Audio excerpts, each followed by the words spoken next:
That still makes me laugh at the end. Every time, I know. So good. I would love to see that team up in an MCU series, Moon Knight and Punisher. Yeah. I mean, I'm kind of surprised they haven't done that yet, honestly. They seem, it's I like think peanut butter and chocolate. John Barenthal's a broken Punisher trying Oh, to deal with this broken personality that is just filled with violence. Like I think he would definitely deal better with Jake than anyone else. yeah. Yeah. So Um, how's it going? good, except, Dallas allergies are, they've really upped their game this year. Yeah, They are, yeah. they've gone from like grade D assassins to like, you know, you call in the pr- elite The assassin. elite, the The SEAL SNOT Team 6. yes, thank you. Yeah, it's not Team Six. Jesus, that's very accurate. Uh, But yeah. I I want to kind of get into what we've been watching and previously on because I watched Renfield last night. Have, Oh, what do you think? I want to have see you that. seen it? No, no, I, Okay. I want to though. I Nicholas Holt brings his A game and is able to share the screen and be as equally insane as Nicolas Cage. That's impressive. Now, what else has he been in? Because he didn't look familiar to me when I saw the trailer. Nicholas Holt. Oh, he was Hank McCoy in the First Class. Oh, see, I haven't seen those yet. I know Um, yeah, they're gonna take away my card. I know he's done a ton of stuff, and it's like he was in that movie Warm Bodies. He played a zombie that would like it was like a zombie rom com. Oh, I feel like He I was did in see it. About a Boy. He was the boy. Oh shit. Okay, yeah, I know that one. All right. Yeah, he also did Skins in the UK. He's done a ton of things. Of course, I'm sitting here, old man Clay, trying to go through. Oh, okay. I've seen the Leonard Kim in chat said he's also Peter the Great and the Great. I've seen the first episode of that, so now he does look familiar. So I take back what I Yeah. said earlier. Anyway, sorry, I cut you off. Go ahead. Oh no. He also is up for the role of Superman in Superman Legacy. Really? Ooh, I that's saw some names tweeted, and I saw his up there first, and I was like, "Yeah, I think he could do that." I mean, he was a great Hank McCoy. yes. Now he's also British, right? Because I feel like they Yes. have to keep this trend of hiring non-Americans to play iconic American superheroes. Because Oh, I mean, they always do a great job. So yeah, we have a special guest, yes, Kyle. he's here. Hey, Hey, What's up? how's it going, man? Okay. we're just talking about Renfield. Have you seen it? Nope. Okay. Oh, it's Even though I Nicolas have Cage. now it's on Peacock, so I have access to it. Yes, and uh, I was just talking about Nicholas Holt because you've seen the First Class films, right? You've seen him as Hank McCoy, and okay, good, because he's also up for Superman. Yeah. I know. I was curious what kind of reaction. Well, I had a feeling Kyle was going to make that face. I have more faith in that Nicholas as a Superman than the other Nicholas as a Superman. Oh, wow. Deep burn, which is ironic because they share the screen together. And I know. So They are the best thing in that movie. It has some issues storytelling wise. Like it obviously is comedy horror. Yeah. But it's also telling the story of codependency and abuse and Well, those are almost some of the, it was Nicholas. That's not Nicholas Holt's first horror film or horror comedy film. He was also in a zombie film. Warm Bodies. yeah. Huh? Yeah. Which almost has those same traits you're talking about. Yeah, and so it's Renfield coming to deal with the fact that like he does these horrible things to be Dracula's familiar. Yeah. All that is great and that works. But there's another story with like Aquafina, who is a police officer, and she is like trying to fight against a corrupt system. Her dad was a good cop for years. She has a conflicted relationship with her sister, all that's kind of unstable because it goes from trying to be funny to being serious to being, it's kind of all over the place. So Yeah. Even though I want to say the therapy session that Renfield goes through, because he goes to like a group session and hears other people talk, it makes it work. Even though it's very serious, it's funny because he's talking about Dracula and nobody else in the room does. Okay. It's the other stuff that kind of threw me off. Like it's the and it's not Aquafina. It's just the stability of that story of like she's the only good cop in this place with all these bad cops. The other part of it is she's trying to go after this mob boss who is played by John Ralphio from Parks and Rec. Oh man! Wow, what a cast! And see, he's funny in everything. Like he's crazy. Even though you realize, he's playing like this mob type character, it's still funny. It's just the police stuff that doesn't work at all. It just didn't work for me. But I recommend it just really for the special effects are fantastic. Some of the Dracula stuff. There is the opening scene where they use old vampire footage, like vampire movie footage. Nice. And put Nicolas Cage in it. Oh, I saw that in the trailer because they make him look a lot like Lugosi. Like I was really shocked. I'm like, how did they do that? So that's the coolest stuff that you visually see in there is all that stuff. Wow. But I mean, he can go to smoke, to bats, to all kinds of stuff. It's just fun, and it's a funny way that they deal with codependency and talk about it by using a familiar. I know you're not a Nicolas Cage fan, Kyle, but it's worth seeing. No, I mean, I don't hate the man. I just don't think it's worth watching his films anymore. And I think this one might be kind of... This will be the exception. Yeah. Well, and also the one where he plays himself with Pedro Pascal. That is so That good. movie is amazing. It is so good. Yeah. What is that called? Have you not seen that yet, Kyle? No, I haven't. It's like... Damn it, look it up because I can't Yeah.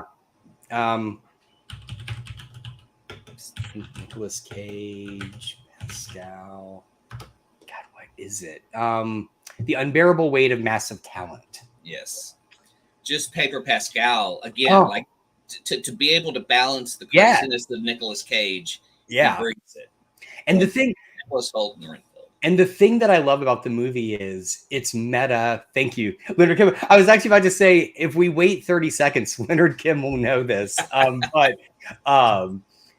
it's meta without ponderously being meta, which I think is a really difficult thing to pull off. Yeah. So yeah. Anyway, it's great. It's great. What have you guys been watching? A lot, actually. I was house sitting all last week while doing other stuff, but I had access to Apple TV, and also a Plex server. So, like I said, I finally saw Shazam: Fury of the Gods. I need to watch that still. It's on Max. Yeah, saw D&D, which was freaking amazing. Thank you. See, it's a fun movie. It's really fun. Yeah, I need to see it. Oh my god! I'm not big on wanting to do tabletop gaming, but that almost made me want to join a group if we could do the genius that we kind of have. because unlike the truly awful 2000 movie, what this movie does great is it presents what makes playing role-playing games fun without it being about the mechanics. It's all about the party constantly failing and having to find a way to pivot. And that's what makes it so, I think, authentic. So yeah, it's a great movie. It's really good. Also ended up watching. I haven't finished it, but I take it back. I also watched Ghosted, which was actually kind of fun. Is that the? It's the Chris Evans on a DR. Oh, okay, all right. Oh, cool. Okay. Also, Adrian Brody is the main villain. Oh, that's right. Yeah. Hey, Danny. Special guest in the chat. I feel like he's walking around Fan Expo with his phone in front of him. Yes, everyone go holler at Danny at Fan Expo. Watched Still, which is the new documentary with Michael J. Fox. Mm-hmm. I wanted to watch that too. I haven't finished it, but for everything I saw, it was pretty good. Okay. It looks like a tough watch, but a friend of mine told me that it's his humor and his way of coping that is what's the best part of it. It is. And you didn't realize, you didn't realize what kind of dude this guy was. Like the shit he was a kid who kind of grew up in this not dysfunctional household, but kind of, not the greatest relationship, and wasn't like abused or anything, but it wasn't exactly, I don't think the way you kind of saw it wasn't given the love he was kind of hoping for. And then in realizing when he's out there, he was, for a while there, he thought he was hot shit and everything. And talk about how he met his wife and everything. And they even show scenes about how why he's working with a therapist, how he's trying to try to walk these days. He actually walks. There's a scene where they actually have camera on him, and he's walking out of his building, walking down the street with his therapist, but he's actually talking to people. And at one point, he actually kind of falls, and it's the therapist trying to tell him, take it slow. He even says, I try to move faster in my own head than I really can, and and the therapist slow down. It's interesting to see him, for somebody who told he probably wasn't even going to make it to this age, he's still lasting with with this disease. So. And that's funny because she told me that exact same scene, and that's what would so. Okay, I may check it out because we do have Apple TV for 3 months, but we have yet to get it to work on our Roku. 2 more TV show. I put the link in if you guys want to bring it up, but it's Mythic Quest.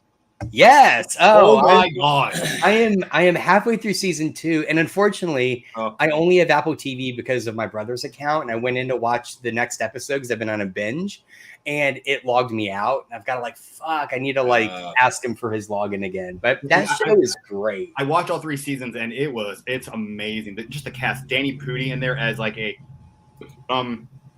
capitalist asshole who just he just wants to make money. He's so good as that. He's just, you see him play that role, and then you think back to his other iconic role of Abed. I know, yeah.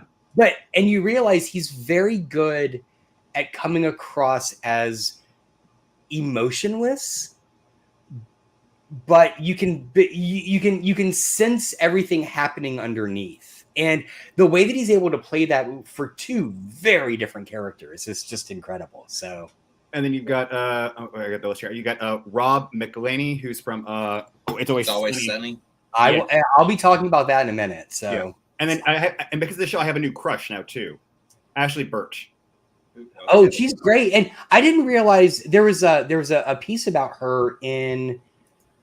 Oh God, I think one of the gaming sites. I didn't know she came from the gaming world. Yeah. She basically works. I had no idea. She's incredible. Voice acting in animation and video games, but now she's a writer on the show too, and actually apparently the show runner for a new spinoff called Mere Mortals. Really? Oh, that's cool. Yeah, no, the whole cast is just incredible. God. Yeah, it's amazing. And then the last one is if you guys haven't seen it yet, it's called Central Park. It's from the creative team that does Bob's Burgers. Yeah. But it's basically the musical Rent meets Bob Burgers. That's right. And there's so much singing in the show, but it is. Plus it takes place with this guy, a biracial family, and the father is the park manager for Central Park.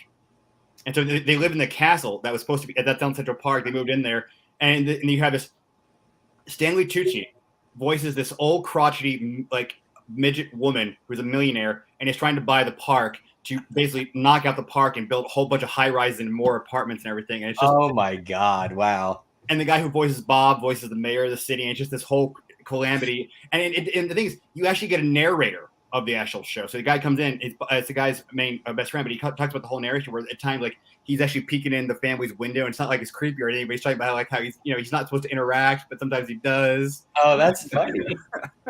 Well, we're huge Bob's Burgers fans, and we almost always like the music, so we'll have to check that out. Check it out. Mythic Quest and Central Park, I may have to pick those up on DVD if they get released, just because they're really fun. What do you guys think about what happened to the voice of Jimmy Pesta this past weekend? I actually got a little scared, and then I was a little more relieved because I thought he was one of the main actors, and I saw he wasn't. I was like, and then I don't really know all the voice actors on Bob's Burgers. When I saw it wasn't any of the main people, I was like, That sucks, but at least it's not probably won't hinder the show, And and he hasn't shown up once this season because I think because of that. So, yeah, I believe I vaguely remember, I think shortly after January 6th, they fired him from the show. Okay. So that character just hasn't shown up at all. And again, they've done a whole season with it. Who did he voice? So he voices Jimmy Pesto, who owns the Italian street. He was also, he was a big. He's a big nemesis of Bob. Yeah, you're right. You're right. Been Mr. Show a lot as well. Yeah. I'll be straight up honest. I haven't seen. It's been a while since I've seen Jimmy Pesto. I hadn't even thought about him until you just mentioned it. Yeah. He wasn't showing up as much in recent years, but I do want to give a shout out to, if you haven't watched it yet. I'm pretty sure it's the season finale of Bob's Burgers this year. It is. I hope it wins some awards. Wait, is the? I think I've saw it, but I'm trying to think of. It's the one where Louise has to do the project about her hero. Yeah. Amelia Earhart. Yeah, and that was good. It is so touching and profound. Like it's a really, really great episode. I'm watching that episode, and of course, this is so much how tricky I am. I flash back to that season 1 episode of Voyager when they're on the planet, and they find out that Amelia Earhart was one of a whole bunch of humans that got abducted by aliens. Oh, funny. Oh, that's awesome. That's awesome. Well, sorry, Clay. No, I was going to go to you. What do you? Oh yeah, I have not been watching a lot because I've just mainly been in bed trying not to cough. But I did watch, and this is the first time ever this has happened because I was kind of a latecomer to It's Always Sunny. But the new season dropped this week. See, I'm up and down this show. Yeah, same. Yeah. I would watch it sporadically. My brother's a big fan, but what happened was I started to listen to the podcasts that they do. Oh, where they I will tell you the early episodes of the podcast are really rough. Is it a rewatch podcast or? Yes, it is. And it's kind of clear if you start from the beginning, which I would not recommend. They don't like the first season. They're just kind of struggling through. But once they get to, 2 things happen. They get to season 2 when Danny arrives, and one of the main writers and the co-creator of Mythic Quest, Megan Gans, had been producing the show, but they start bringing her on, and now she's just like a normal, regular person. Then the show just shines. It's so good. And anyway, it got me interested in going back, and I binged the whole series. Like I just blew through it again. Anyway, so I was excited. The first episode is so good. It kind of takes all the like the bits about Sunny that make it funny, and then just kind of assemble this total like throwaway episode that's really great. So the episode ostensibly deals with inflation, and so the way it deals with that is because it's Sunny.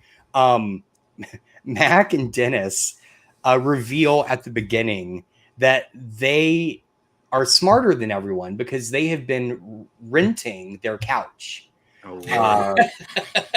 for 20 years, and they only paid the interest, and so Danny is sitting over there. It's like, well, how much is the interest? Like $25 a week, no big deal. And he does the math, and he says, like, you paid $20,000 for that couch. Like, no, we didn't. He's like, and he just like walks through and like, oh shit. So they decide the answer is inflatable furniture, and so, because again, inflation, inflatable, right?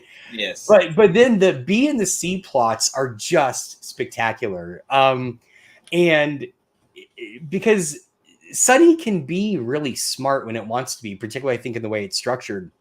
I won't spoil it, but the very first line of the episode comes full circle back to the end.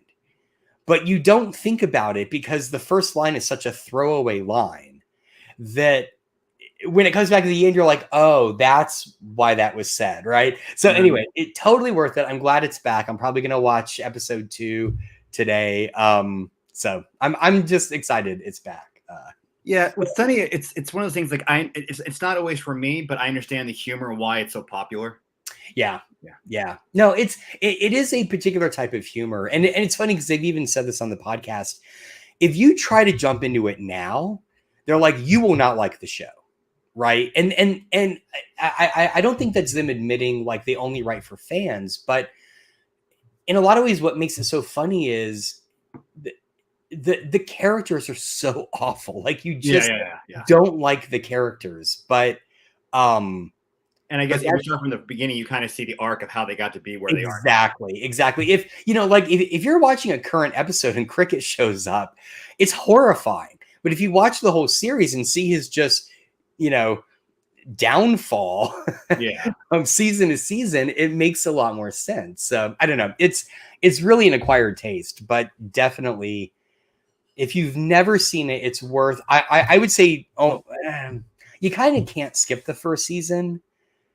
But see, I think this is why I like Mythic Quest so much. Is just because you can see some of their humor in Mythic Quest. And and the structure. Like my brother told me, he kind of like hinted at me. He's like, look, if you watch season 1, you're gonna get to, I think it's episode 4 or 5, where none of the characters show up. You're completely confused, but then it comes back around at the end. And that's kind of the structural stuff that I think that McElhaney and on that show, Megan Gans and Charlie Day are really good at like structuring. I think they understand their shows they're not a traditional sitcom. It's not a sit down, get 30 minutes, and then it resets, right? There's always a through line, and if you stick with it, you're going to get more out of it. So, yeah. Mythic Quest is great. It reminds me, I need to text my brother to get his Apple Plus line.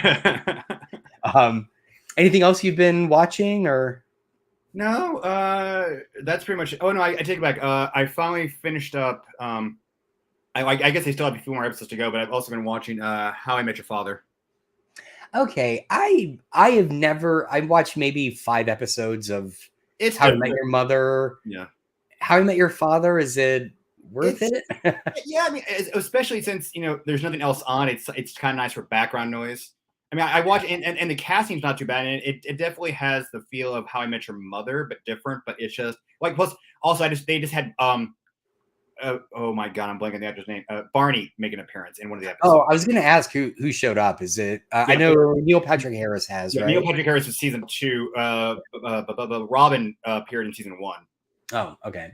Yeah, and then also she's the mother, right? Huh? She's the mom, right? No. Robin from first season. Did you ever watch How I Met Your Mother?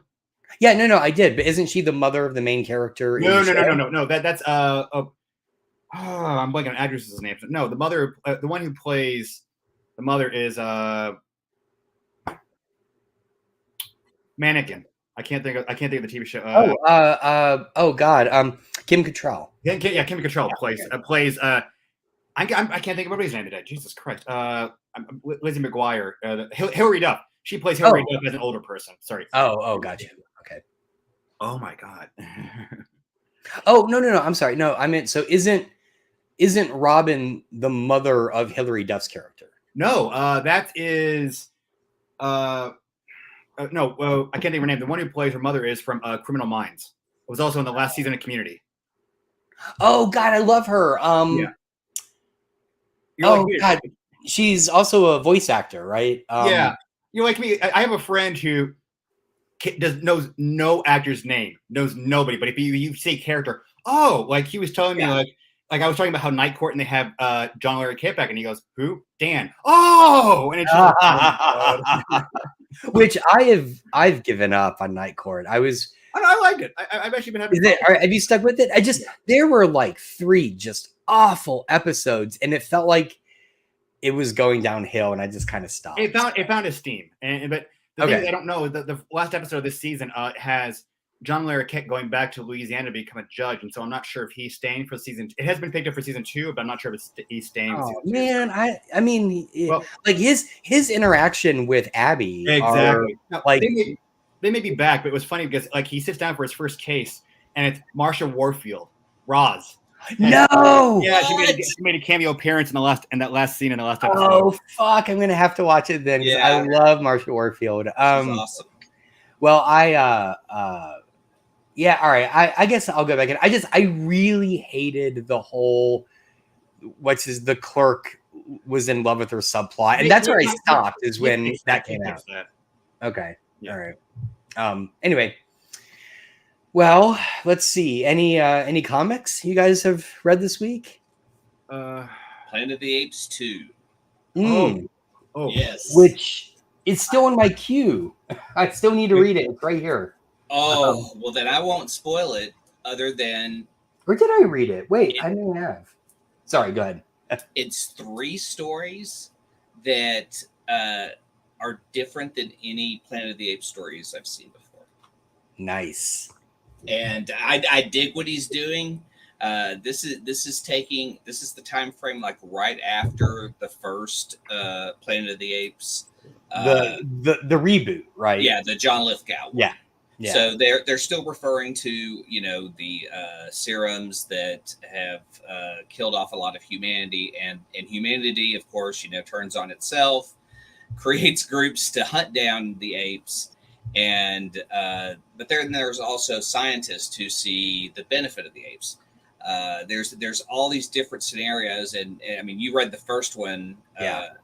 So we kind of get the scientist story first, but then we get to see around the world, which is kind of cool because there's places where the apes just kind of meld into the village where the villages are. And it's amazing. I did read this. I did read it. Okay, it's not out, so that means I filed it. But yeah, I did read it. I know what you mean. Yeah. It's a really interesting. I like that they picked up after that first movie because I feel like movies 2 and 3 are excellent, but they jump ahead in time so much that you kind of wonder how did they get from point A to point D, right? And this seems to be filling in that gap, which I really appreciate. Right. So. But it also portrays a society where the apes are just integrated with the humans. Like it starts off with kids exchanging like coconuts for books, and then they talk to the apes and say, "Do you want us to read to you?" Oh, and so and then we see the scientists that have started to train the apes because not only are they working with them to help find a cure, but now they may have to help defend themselves because there is a group that is an anti-ape group going around and may have extinguished all of Sweden. But then they tell us the Sweden story, and that's even cooler because you see, you get all degrees of ape interaction, ape in society, and ape at war. Yeah. Yeah, I'm really impressed with it. I mean, it's and that's just 2 issues so far. Right, I know. They've done a lot in 2 issues. It's impressive. So I'm doing a Moon Knight reread, the Jed MacKay run. The first 6 are really fun because he kind of wraps Moon Knight up in a little present and says, "This is what it is, and this is where I'm going." Gives him a brother of vengeance, Hunter's Moon, and I just enjoyed that first one. So I've always recommended this one because if Moon Knight's you feel it inaccessible to Moon Knight, start with this one because this one just kind of says this is what it is, and here we go. Very cool. And then I do that Marvel Insider, and I was where you get points for just like reading their news and stuff. Yeah, I do that too. And I was like, maybe I could buy something with all the points I have, and so I bought Kang. Only Myself Left to Conquer, the recent mini. Oh, nice. Wow. It is awesome.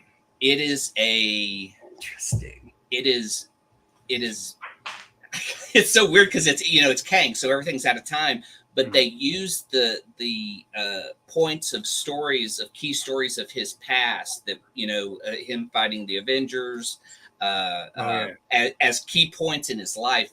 But the story is essentially current Kang goes back to young Nathaniel Richards to train him to be Kang. And he doesn't do, and his mode of training is never fall in love. Oh, so, wow. That's interesting. It's so good because you see both contrasts and it's almost like a time loop But you see various stages of Kang, and you see Kang at different points of his life when he's fought the Avengers, and stories that have already been told. They just kind of use those as markers in his life, which are really great if you want to revisit those stories too. And then I've read one of those Pathfinder comics from 2013 Pathfinder special, and I agree with your assessment. That like they're good reads, but like they're just fun. They're not going to change the world. They're so yeah. And so that, and then we if we wanted to talk more Flash, because that was the comic book club book this week, and you weren't there. I wasn't there. I was literally I was in bed and I set my alarm to get up and leave, and it went off, and I sat up and just started hacking, and I'm like, oh God, I can't do it. I just laid back down. So sorry I missed you guys. It was fun. We got into the rogues, who has the best villains in the DC universe, why it's great to read a Captain Cold story, and just I mean, the fact that Captain Boomerang used to wear like a stewardess outfit and now is like is a Suicide Squad character in $1 million movie.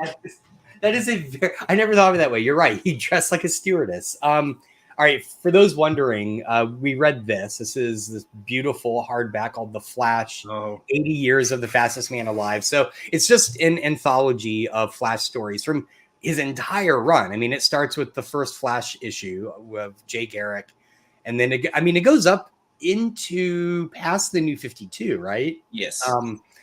And I've got some qualms about the book. Overall, I really like it. Some of the best bits is in between each of the what'd you call eras, I guess. They have creator introductions, and those are fantastic. Those are all really good, and they give you a chunk of comics history. That's what the coolest part, because they tell you when they took over Flash and what was going on to what they did with Flash. But I didn't have any issues with it until about the 1970s, which is strange because all the Golden Age stuff I really liked and enjoyed. And I was thinking about the fact that I didn't really know any Flash stories from like the 70s or 80s up until Crisis. Yeah, same. What? Sorry, I just heard my daughter yell. I was like, what's going on? Anyway, but so the two they have, one is, let's see if I can find the cover here. One is a really great cover, which is this one called The Costume Party. The Costume Party, The Last Dance. So the stuff that bothered me about this is it kind of does that thing that I think DC Comics in particular did kind of up until the late 70s, which is you still had, I think, a lot of kind of like early Silver Age writers working on this stuff. And they didn't have, this is kind of that pre the team that did Green Arrow, Green Lantern. Oh, Neil Adams and who's the writer? It's not Mike Barr. It's not Grell. It's Mike somebody, right? It's Denny O'Neil. Yes, yeah, you're right. Anyway, who are kind of like modernizing stuff. And so like in this one, there's this really horrible, awkward bit where literally in between a couple of panels where Barry is carrying Iris, who has just found him in a motel room with a strange woman leaving and thinks he's cheating on her. In the course of him carrying her back home, they decide to have a baby.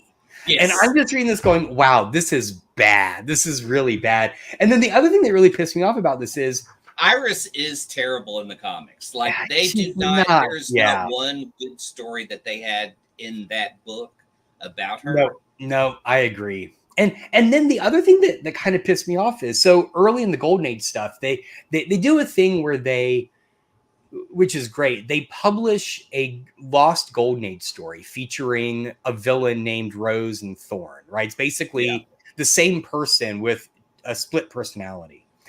And even I found it funny, even in the introduction, I forget who introduced that, says, while they build up to this, you don't really need to read the earlier stories to understand what's going on. Okay, fine. Then they present the 2 stories of her appearances. They reprint them before the Lost one, which I loved. As an historian, I'm like, that's great.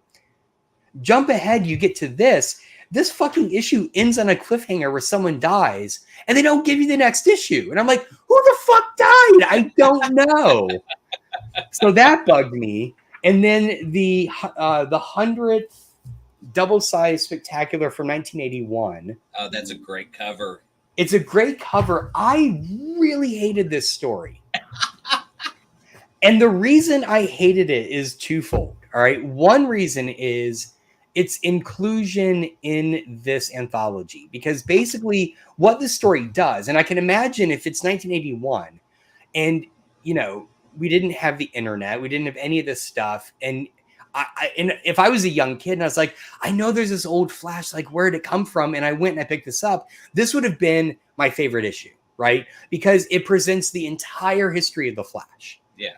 Where his rogues gallery comes from. And it kind of seamlessly blends it into the current story, which is Barry Allen is paralyzed, laying in a hotel room bed, and everyone's trying to convince him he's not the Flash. Yeah. So I feel like if I'd come across this in the wild in 81, I would have really liked it. Yes. In this anthology, I do not like it because every one of these stories that you get, you've already just read. Yeah. And I'm like, Jesus fucking Christ, I'm going through this again. The other reason is, and this is kind of not fair to it, this story screams late 1970s, 1980s popular culture, right? Yeah. How many TV shows and movies did you watch from that era where someone's trying to gaslight someone into psychologically not believing who they are? I feel like it happened all the time. And I was just like, I've read this story, and then I just kind of like moved on. So, well, see, I took it as like, who is the villain behind it? Like, which was kind of cool. Yeah, that's the element. But like to me, Flash's rogues gallery is better than him. Oh yeah. It's really who he's up against that makes the story better. But I love the William Messner's Loeb story. That story is my favorite, and I was really pleased to read his intro and learn it's his favorite too. So because it was just the Flash saving a woman as he's falling from a plane. Yep. That's it. Yep. That's it. And again, as I said when I reread it, in my brain, that is the entire issue. It's like 4 pages. Right? It's all build up to that moment, but it's so big, right? It's so profound, him taking this moment to be like, this is stupid. And he just jumps out of the plane to go save her. And he's like, I'm not Superman. I don't know what I'm going to do. Messner Loeb's I had forgotten also, I think pulled, and again, I really liked his introduction because he sets up the fact that he had been hired to come in after another team had basically introduced Wally as the Flash immediately after Crisis. So they already had established all this stuff. And he was just kind of like, he didn't have a secret identity. He was really wealthy. He was kind of like living in a Playboy mansion. And when he got hired, they had outlined out what was going to happen. And it was basically like in the next issue, he was going to lose all of his money. He was going to be poor. And the editor said, you can get rid of all that if you want. And to his credit, Messner Loebs not only didn't get rid of it, but he pulled what I think is one of the most brilliant things that, as I was rereading it, reminded me, this is why I started to pick this up again. I always liked the Flash as an idea. But when Messner Loebs took over, and I seem to even remember there was a cover of this, he basically, when Wally loses all of his money, he owes taxes to the IRS. And so to basically pay them off, he has to become an agent of the IRS. And that's why, like, in this issue, he's like on a plane with an IRS agent. And if you don't know that, you're like, why is this guy here? Right. But that's why, like, Wally's basically working for the least sexy government agency. It's great. It's such a great move. And anyway, I'll stop yammering on about the Flash. I love the book. I actually think I would recommend this to someone who's never read the Flash. Because totally. It gives you the steps to kind of get the background. And if you want to dig, if you find one that you dig more than another, you can dig into that. Yep. You can find out who was actually murdered and find the issue that follows it up. But I love the covers. Flash did great covers back in the day. Like, Yeah. One of the most recent covers was a Grodd cover. But because I feel like covers have kind of lost their selling point. Like that one you showed had all the rogues, and it was an open book, 2-pager with the Flash taking them all out. Great covers. There was a Captain Cold one I read where it was a Captain Cold holding a picture of the Flash, but he's dead. It says censored over it. Yeah, it's like, they won't let me show you what I did to the Flash. And it's like, as a kid, you're going, well, what did he do? Well, so this might be a good segue then, if you guys want to get into our topic, only because as much as I love in the current industry all the alternate covers you can get, I bristle at what you're saying, Clay, right? Or no, I'm sorry. I don't bristle at the point you're making. I bristle when I experience what you're saying, because while I think it's great that, every week on the shelf, a title, let's say I'm just going to be, Doctor Strange, right, is the issue. And one of the alt covers has only Spider-Man. And it's because of this other Spider-Man thing going on, but it's a Doctor Strange issue. And I'm like, why are we crossing the streams here? Like, why? Yeah. Like, I'm fine with alt covers, but let's make them all related to the book that I'm buying. So it's that kind of stuff. And so I know one thing we wanted to talk about was the 90s. Yeah. And just what an amazing / dumpster fire. Yeah. I was going to say, wait a second. Wait, watch where you're going with this one. Well, I mean, it was both. It was, you had these high highs and these low lows. Yeah. I mean, Kyle and I started to talk about it at Comic Book Club, but like Wizard Magazine for pre-internet comics was like the voice of like, it was telling us what was out there. I loved it. I'm not saying that maybe Wizard didn't have some negative effects, but I loved it because, every month it was like a new magazine. It was my to go to for comic book news.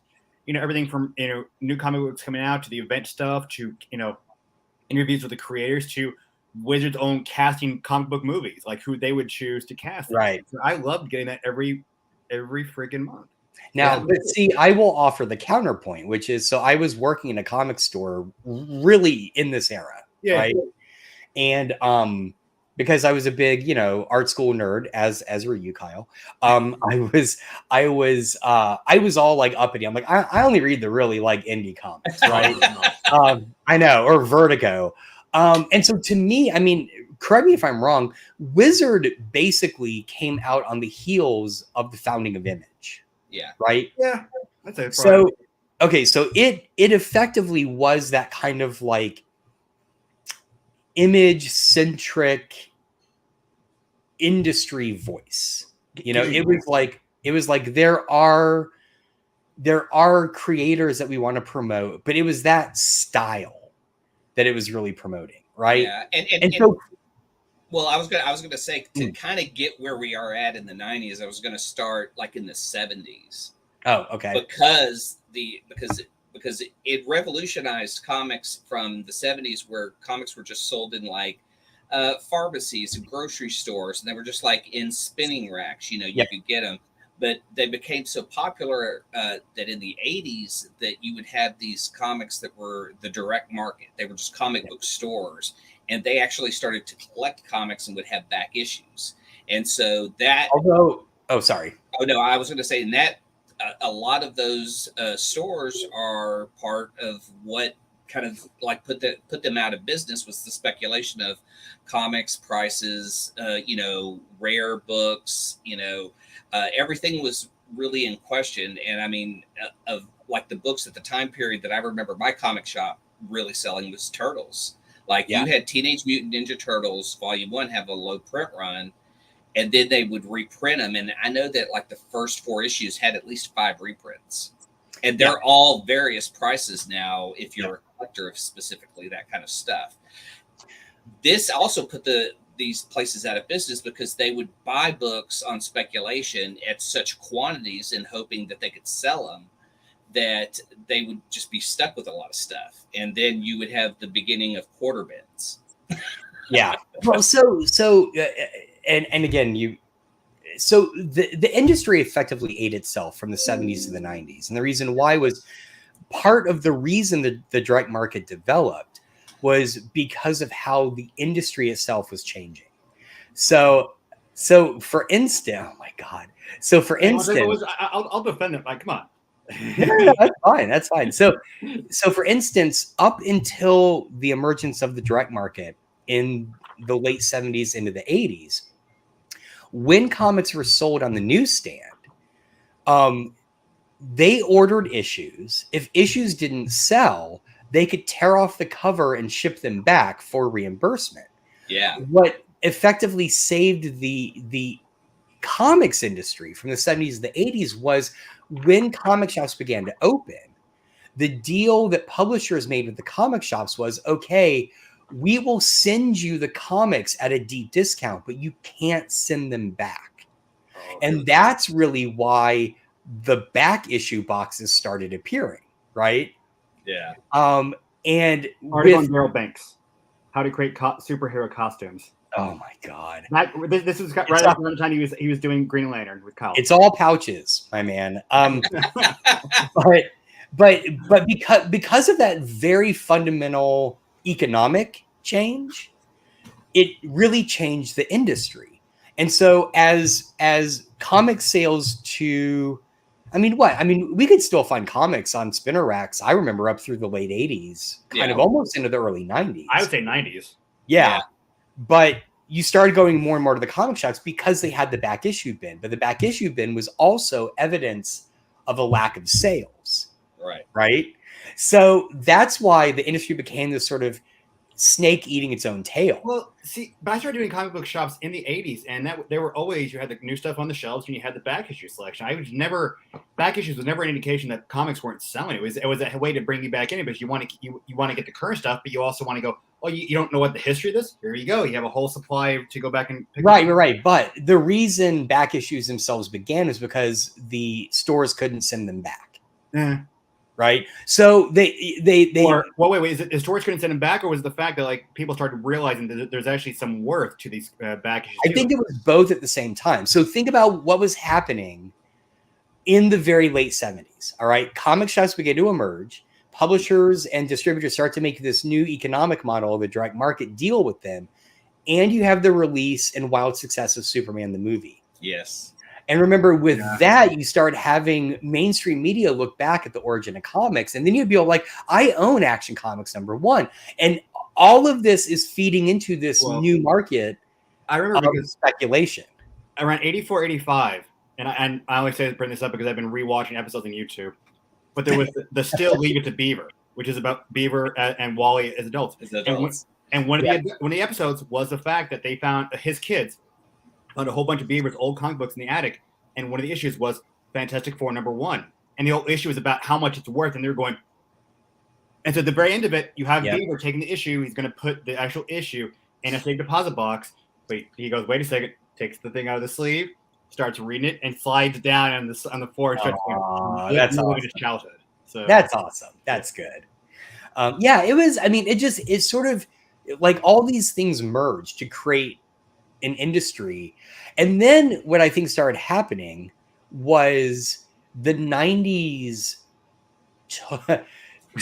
was taking every dollar left and wringing it out of collectors. Right, because Marvel. All right, so look at all what happened at the same time, right? Issue 300 of Amazing Spider-Man comes out, is an enormous success. So they start releasing reprints of it with unique covers, right? Liefeld becomes, for whatever fucking reason, a pop star in the comics industry that rises, prices. So his New Mutants premiere issue skyrockets in price. And then you got Jim Lee, who kind of does the same thing. Jim Lee, the same thing compared to the other. Yep. And then he releases X-Men 1, right? They reboot X-Men. Which is, it's still the highest bought book in history, I think. Mm-hmm. Is it really? Yeah. Jesus, I didn't know that. I thought Death of Superman was. think X-Men beat Superman. Really? Okay. Wait, is it only because they had the covers that you had to buy like 5 of them to make the big long gatefold. image? Yeah. Maybe. I mean, but didn't the Death of Superman become bagged? So yep, in that black bag. Yeah. But there wasn't like multiple things. It was just bagged. I remember you had to go buy it, and I remember I remember having a copy of that and think, oh, this is going skyrocket. And for a while, there was like a $50 comic, and now it's like maybe $5. But I will give them credit though. At least with the Death of Superman, DC had a narrative legitimate reason to bag it, which is we don't want to spoil the story. Yeah. Right? Which is, I mean, when you think of all the bagged comics there were in the 90s, and kids, if you didn't live through it, there was a period where I'd say at least 50% of new issues were all bagged because they would have a card in it. They would have special ones, not special ones. Yeah, special ones. Right. Special inserts. But I've never seen anyone go, "Hey, did you collect all those X-Force cards?" Well, no. Right? Yeah, exactly. X-Force #1 was bagged. X-Men #1 was not. Right, but that X-Force bagged edition also bled to the cover. So if you kept it bagged, you had that color bleed onto your comic. Oh God! I remember that was one of the bad ones, and you can still find them in quarter bins. And you'll look, and you can pull the bag apart, and you can see it bleed onto the cover. Well, and so then you have all those superstar creators leave and create Image, right? Which, again, if we're being honest, was just the 90s successful version of what Adams tried to do in the 70s. By creating a kind of a union for comic creators. Yeah. But because the creators themselves are now seen as key to the speculative market, it really altered the industry, right? Now, having said all that, this is of the 90s, right? The high point was shit like Vertigo. And the indie market and just the experimentation going on. I mean, at the exact same time, you have Vertigo just killing it with these wildly experimental comics. Yeah, but see, again, like because people started to self-publish, you would have a comic store buy a bunch, and speculate on it, and so it was a hit and miss, like which was the TMNT phenom, right? They wanted the next Teenage Mutant Ninja Turtles. Like, what's it going to be? How many? I mean, Biker Mice from Mars. They had so many different like knockoffs of TMNT that people go, "This will be the next big thing." Yeah. But I just wanted to pull up the numbers from online of. Oh no, I was just going to say because you were getting up to the 90s, but like we had in the 70s, Jack Kirby and Neil Adams both try to fight for the rights of these creators because they were all work for hire. And Steve Gerber even fought harder for Howard the Duck because apparently he didn't sign the same contract that everyone else did. So I didn't know that. That's interesting. Yeah, so he always felt like he owned Howard. Interesting. Okay. Yeah, there's a lot of great stuff on Steve Gerber out there about his fight for Howard and his rights. And so when you get to the 80s and you have new creators come in, like they start to do stuff like you see up here. Like we had Batman come out in 89. So obviously like Batman's one of the top selling comics here. And then you had Spider-Man, and it was being rebooted and done by Todd McFarlane, who was a huge artist coming out of Marvel. He had done a little DC work, some covers and stuff, but they knew they were selling big. And this is when the artists go, we could do our own thing. We don't need Marvel and DC. We'll just create our own thing. And then Image comes about in 92, 93. Yeah. But like, it's interesting to look at some of this on here because these are the comics that were selling, but look at the units. That Spider-Man #1 is 420. Wow. Yeah. Like, I don't think we get numbers like that today. X-Men. Oh, God, no. I was going to look into this up, and to recent history, right now, X-Men #1 is the most sold comic book at 8.2 million. Yeah. I mean, and like now, is there a book selling a million copies? No. Not at all. Yeah. I mean, and as a fanboy back in the day, like we wanted to get to this comic book world of, we have the greatest MCU we're getting some DC movies too. And I'm gonna play devil's advocate here. As much as we want to, complain about the comic book, which they almost killed the industry, we're partially to blame too, because at least I was young. Everyone's like, oh, I want the foil cover of Amazing Spider-Man and Spectacular. I want all these collector issues. We were that. See, I never was though. I still feel a little weird. I still feel a little weird. I almost never buy 2 copies of the same issue because I want an alt cover and in 2 different covers, right? I can't bring myself to do it, but it's because in my brain I'm hardwired thinking back to the 90s and just what a fucking disaster it was, right? But you're absolutely right, Kyle. The audience totally played into all this. But let's be frank, some of that was also due to things like Wizard, due to what was the other book that's still around? Overstreet Guide. All these books that were fuel. I mean, I distinctly remember people would bring in issues into the store, and my buddy Mike, who was our grader in the store, would whip out the current copy of Overstreet. We really didn't use Wizard because we didn't trust the price. And would go through and just start looking at stuff to see. But speaking of Wizard's place in the industry, I just recalled I had this. Nice. Wizard Spider-Man Masterpiece Edition #1. I have that, I think. Can you imagine? Which, first off, I want to give credit, is an amazing collection. It has issues in here that are fantastic and really hard to find. But can you imagine Marvel partnering with Overstreet Price Guide today to put out a collection like this? I mean, they partner with Penguin to put out those new books on Black Panther, Captain America, and Spider-Man. In the 90s, and this may actually be early 2000s, they were no, we're going to go to Wizard. When did this come out? And it's so weird for Wizard to establish prices of what they think and then publish their own stuff with these companies. That exactly. A total conflict of interest. I mean, so if you've read, I think it's there's a few books. There's Marvel Comics: The Untold Story. Yes, that's a great book. It's a great book, and when he gets to the chapters on the 90s, what you learn is Marvel almost going out of business was really not because of the speculative markets, because they overextended themselves. They bought Toy Fair, right? Oh yeah. They bought one of the card companies. Yeah, I was trying to remember which card company was. It Fleer. I think it was Fleer. Okay.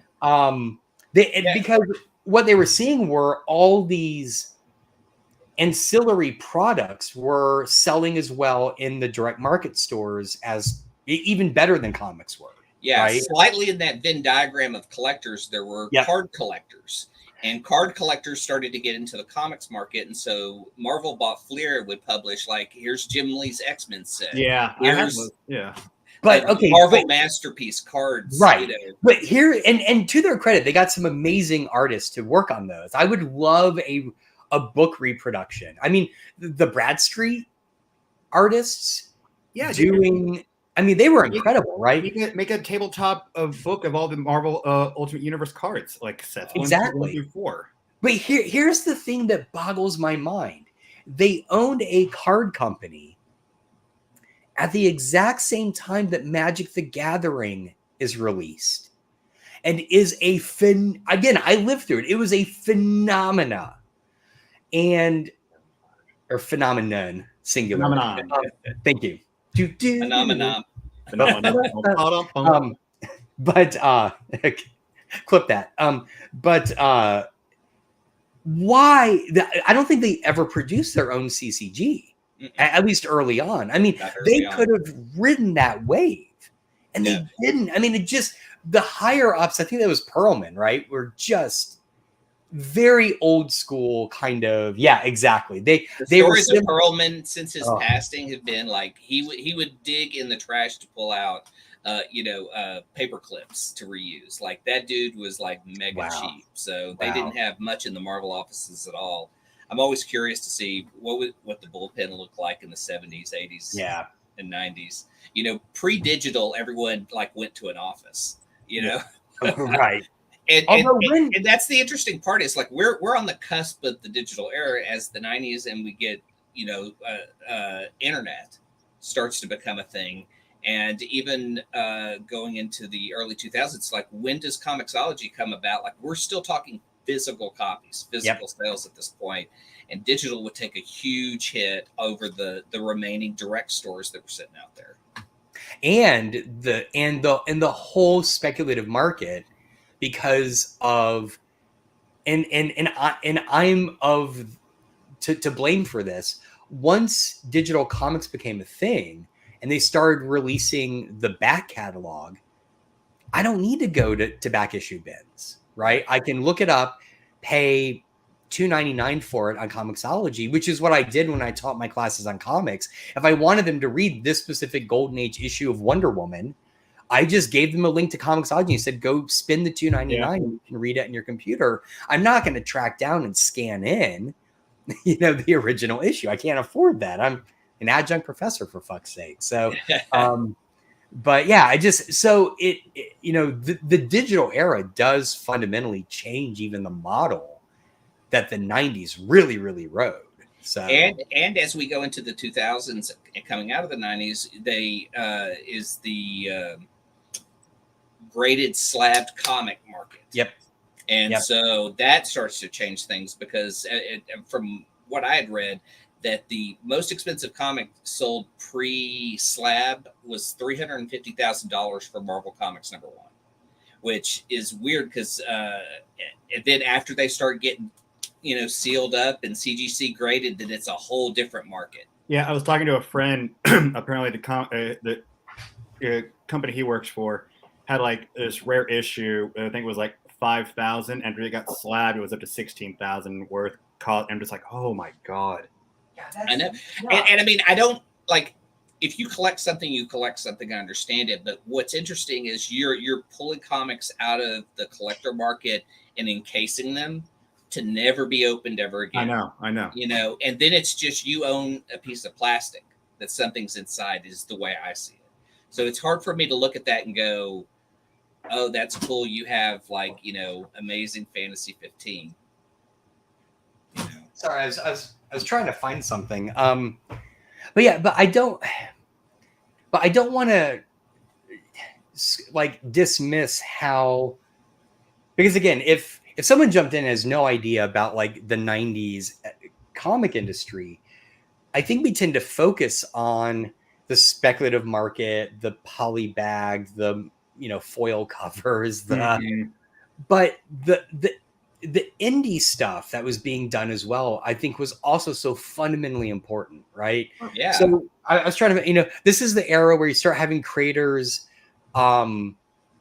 Optic Nerve comes out. That's what I was trying to find on my shelf. This is it's the late 90s up until about maybe 2005. When it wasn't just comic books, it was movies too. That's when we had our indie genre. Comic books. Good point. Right. Stuff like Private Beach, which this is Dover of all people, has been doing a good job putting back out in print these really kind of obscure. I bought these when they first came out. I love this book. I mean, you also had Slave Labor, and then what my favorite. I mean, if they're still around, but I don't think they've been anywhere near as big as when they first started. Was Oni Press. Oni Press in the early aughts were putting out phenomenal stories, and now it's just kind of like. Well, and I also want to stress how many, I think, very big mainstream creators today came from these indie books. If you've ever watched, for fuck's sake, I just blanked on it. Speaking of Oni Press. I'm trying to think. Oni Press. Well, Jonan Vasquez. That was Slave Labor.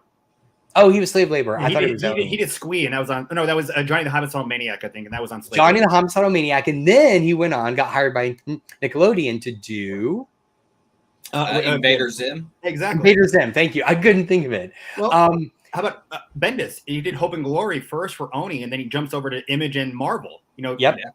Working for multiple companies, and that was something that was kind of never heard of. If you're one creator, you're one company, but he was able to overlap, himself over in multiple different companies. Well, and I think Bendis's journey also overlaps into the fact that we got a Netflix series of Iron Fist, Power, Luke Cage, all those characters that he loved that he put back into comics. Exactly. That nobody was talking about, and then they end up as TV shows is amazing. I still think the craziest one, because again, I have them in a box in my closet.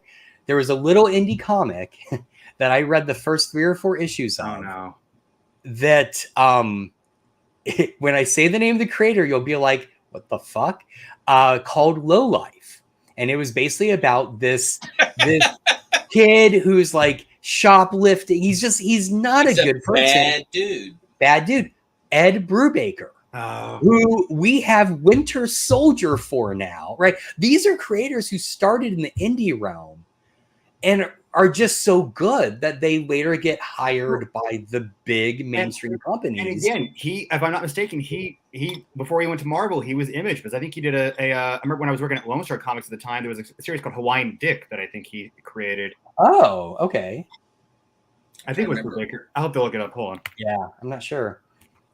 Low Life is, I mean, if you take an issue of Low Life and put it next to an issue of Captain America, like the death of Captain America, you'd be like, what am I reading here? You know, but it's the same dude. No, sorry, it was creators were B. Clay Moore and Stephen Michael Griffin. Oh, B. Clay Moore. I don't know that name. Anyway, so like I was infatuated with this was doing indie market. I'm sorry. Oh, okay, it's fine.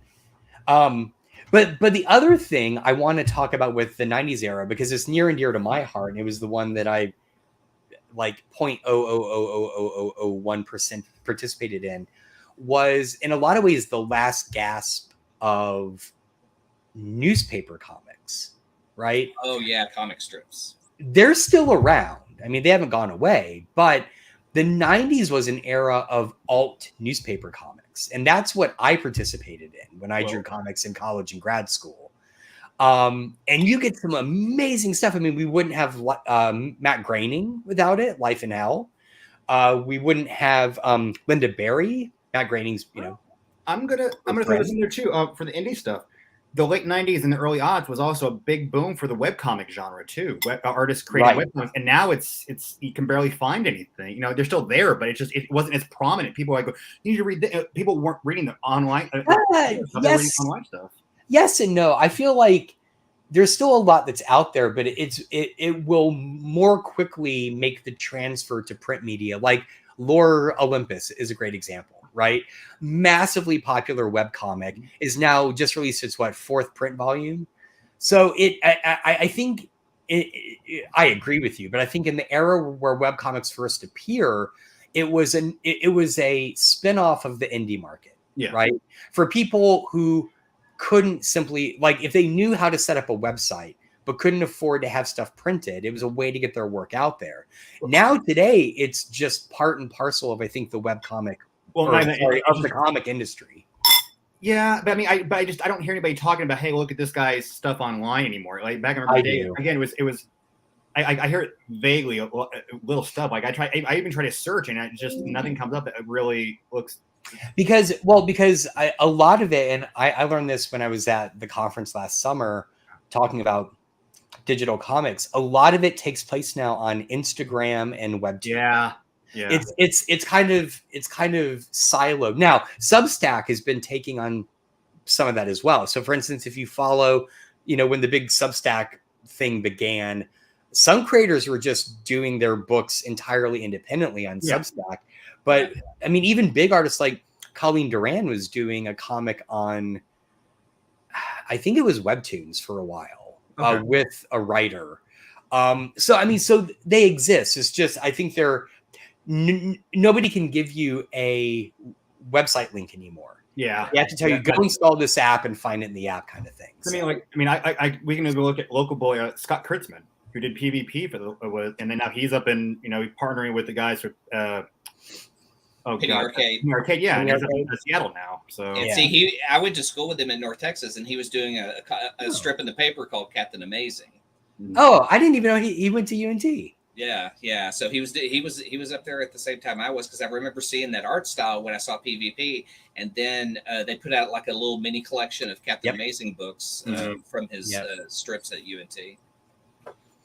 Yeah, it was good times. I mean, the 90s were so weird, I think, to be part of, especially if you were, I would just say, like me, an aspiring creator, because on one hand, you looked at like everything Marvel and DC and Image are doing, and you're just like, good Lord, you know? But then you looked at all this indie stuff and felt like there is a way to get into the industry, right? Without relying on, you know, this or that. You know, what Marvel or DC or what have you. But then again, God, and they talk about it in the Flash book, right? Which is how many mainstream characters died in the 90s? Yeah. To drive sales, you know? God. We had Nightfall, Death Nightfall, of Superman. Death of Superman. Superman created 4 books out of that. And, how long is Nightfall? Oh God, too fucking long. I mean, it's no Clone Wars, but even the Clone Wars. I was going to say, let's talk about Clone Wars. You want to talk about something that was really way overdue? Holy crap! God, just you know, it's funny. Clone Wars, although not Clone Wars, Clone Saga. Clone Saga. Sorry, Clone Wars is Star Wars. yeah, good point. The Clone Saga was the final nail in the coffin for me. I grew up being Spidey was my character. Yeah.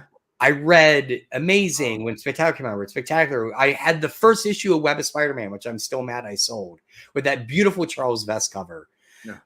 Clone Saga, I mean, I was already not liking this era of Spidey up to that point. Oh, yeah.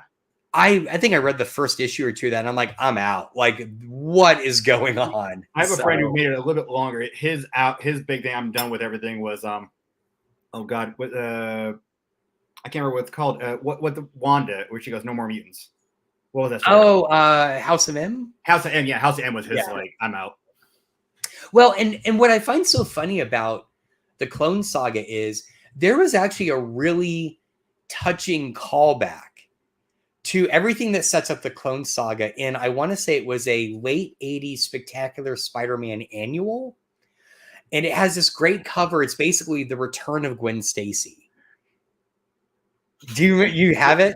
No, yeah, keep me going. Don't keep talking. Yeah. No, well, I'll set it up. So, you know, usually in an annual, they could play with stuff they wouldn't do in like the monthly title. And it had this great cover. It was like Spidey in an alleyway, and standing there is Gwen Stacy. Oh, I have the omnibus for the Evolutionary War. Oh, you're right. It was. Yep, there it is. There it is. Look, I really described that cover well. Yeah, and so what's really great about this, and I may be misremembering, Kyle, so correct me if I'm wrong, but basically the return of Gwen Stacy is the fact that she is the clone that the Jackal created, and has been kind of lost this whole time. And they resolve it at the end. And I remember reading and thinking that is a really cool callback to this Jackal story, right? And yet then I don't know if that was the seed for it or what, and then they take that kind of kernel, and then you get, how many years did the Clone Saga go on? At least 2 or 3. I mean, you know, okay, so the one thing that I liked about the Clone Saga, and again, it was the fact that I liked the creation of Ben Reilly as the Scarlet Spider. At that time, I liked that character. Okay. When they start going and think, oh, that Peter is actually the clone and Ben is actually Peter, and that's where I'm like, oh, fuck this shit. And then Peter decides to go, and I still kept reading. I didn't necessarily buy him, I was still reading the stuff, but like, you know, then Peter decides to go off and raise a family with Mary Jane. And then Ben decides to become, you know, all this stuff, and do the new costume. You find out later that, oh no, Ben is the clone, and then basically Peter is, and it's just like, oh God, it was just so convoluted. Oh no, and you know, let's talk about this. And I remember I was working for Keith's Comics at the time, and another friend of mine, Nick, who was working there, we were working at the Carrollton location, and somebody comes in, and this is right on the seat. DC sort of did their own thing too, because right around the same time as the Clone Saga, you had the new red and blue Superman. Oh, yeah. Oh, right. And so somebody comes in and basically says, what's your opinion on the whole blah, blah, blah? And he goes off and says, oh, it's, you know, it's the same lame ass shit like Clone Saga. And oh my God, did Keith get heated the fact that he mentioned that? Oh my God, that's funny. All I picture is Simon Pegg in space yelling. Yes. Yeah, exactly. Burning your box of Spider-Man comics. Is there any particular writer or artist that came out of the 90s that you don't think would have been, except for that time period existing? Because Grant Morrison doing Doom Patrol was fucking amazing. I think that kind of experimental comic book work was cool. Well, here I'm going to go straight up on my two favorites. Daryl Banks or Ron Mars, and then James Robinson, Tony Harris, and we got both Kyle Rayner, we got Jack Knight, and that was that right time that we I mean, just the look of Starman is so much of Tony Harris in that. It's amazing. I'm gonna incredible covers, beautiful city. Opal City was a character in that book. Yeah, so I'm gonna go here. So one is like you got Starman, we got the creation of Kyle Rayner. You got a point where Wally West, what they really prompted him to become what the Flash is, what made the Flash this popular. And I'll be straight up honest, no matter what, how people are going to hate on Death of Superman, the Reign of Superman, I love Con-El. I love Connor Kent Superboy. That was one of my. Totally. Out of that whole thing, and I like Steel too. I think Steel is kind of a cool character, but Connor Kent Superboy has always been the character that I really liked when it came to that stuff. So, I mean, there may have been really shit stories coming out, but I think some cool characters came out of the 90s and all that kind of time period. I feel like Death of Superman, while very clearly a marketing angle, was relatively well handled, right? I mean, it plays with the whole no one ever really dies, which we expect in comics, but yeah, you're right. The spin-off characters from that, Steel is great. Connor Kent is great. I mean, there's a lot of really, like, they did a fairly good job with it, which is why I think in a lot of ways that story is sort of evergreen. I mean, there have been novelizations and audio versions of it. I mean, I think it's come out. It survived the 90s better than I think a lot of things in the 90s, right? We have no Clone Saga novelization. We do have Clone War novelizations, but not Clone Saga because it's just a fucking mess. But we have it. But I think too, though, by having that kind of experimental storylines, that we create the Spider-Verse. Yes. Well, that's a good point. I'm not gonna hate on the Spider-Verse. I'm not gonna hate, but no, I love it. I've been seeing all these images on Instagram, and technically there was a Spider-Verse way before we ever got the Spider-Verse. Because if you go back to the original 90s Spider-Man animated series, the last two-parter is Spider-Man with multiple other Peter Parkers having to lead that team to the Scarlet Spider's universe to stop, and it's just like, wow, the Spider-Verse, but almost 15 years before there was a Spider-Verse. Yeah. Oh, yeah. Oh, yeah. So my pick is actually one that I don't think is a creator. Like he's still around, he's still kind of doing stuff, but it's not like an Ed Brubaker, But I don't think we would have gotten this, for me, absolutely fundamental book without the indie scene in the 90s, and that is David Lapham's Stray Bullets. Yeah. I fucking love Stray Bullets, and I will go to. I mean, it has always been the kind of comic that. And this doesn't happen much anymore, but it still happened in the 90s and early 2000s. Someone like, especially if you're in art school, like sort of like, went off on how terrible comics were, I would hand them Dave Lapham's Stray Bullets, right? Because the thing Stray Bullets does so well is it doesn't. This is not a diss. I just want to stress that. But one of the things, it used to always be, if you have an artsy person, hand them Sandman, right? Yeah. Sandman's great, but Sandman is very clearly striving to be literature. Yeah. Stray Bullets is just crime. Well, it's just solid comic storytelling that becomes high art. Right? So I got one for you. And he's not so much in the industry. He's kind of doing his own thing. He's doing kid books now. But I'm going to bring out the title first, and then I'll bring the creator.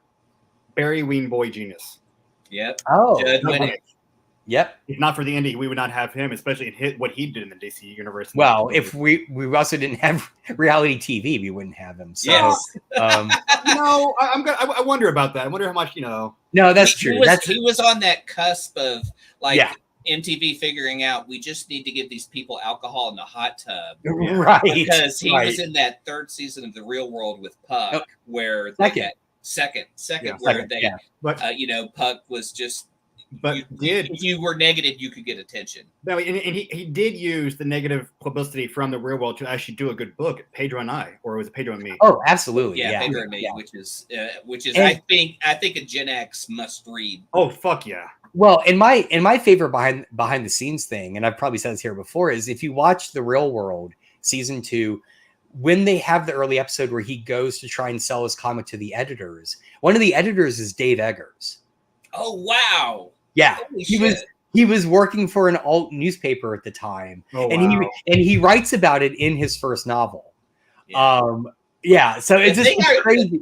The thing I remember about Judd on that show was like because he was his goal was to be a cartoonist. He put in the hours. Like there's an episode where he talks about like he goes in his room from 8 to 5 and just works, and that's how he creates his own time period to put in his time as a cartoonist, and it paid off. I mean, for me, I loved his Exiles run, and I know he brought back Red Hood.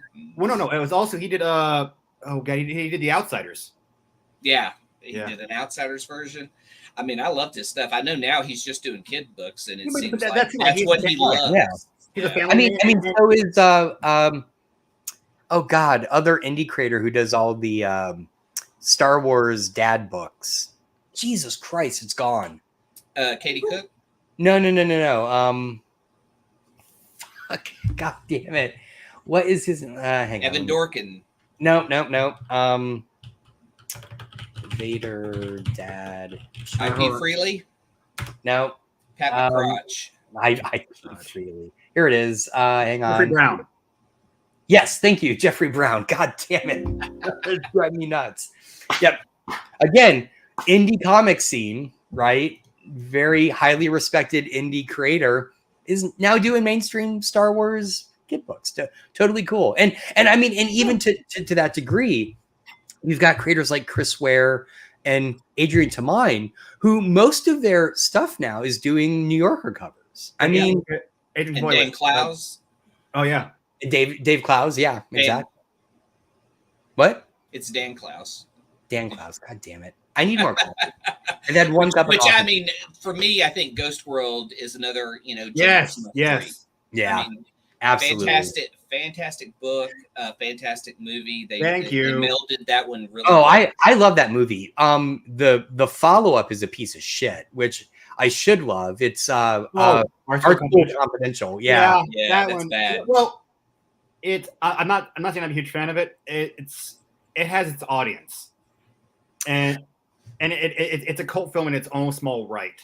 Well, my complaint is the first 20 or 30 minutes of that movie are great because it's riffing off what the comic does, which is art school is fucking weird, right? That's the thing, and I've sort of been to the art school thing, but it's like that really does. Yeah. I have to an extent, but it's all accurate. My wife and I. That's all I want to say. Yes. Yeah. Thank you. That's all I want to say. Yeah. No, it's totally accurate. My wife and I went to go see it because we both love Ghost World, and we're laughing our asses off, and then it just goes off the rails into this unnecessary serial killer story, and it's awful. Like it didn't need any of that. Exactly. My thing is, if you're going to take a Clowes book and turn it into a movie, Ghost World is perfect.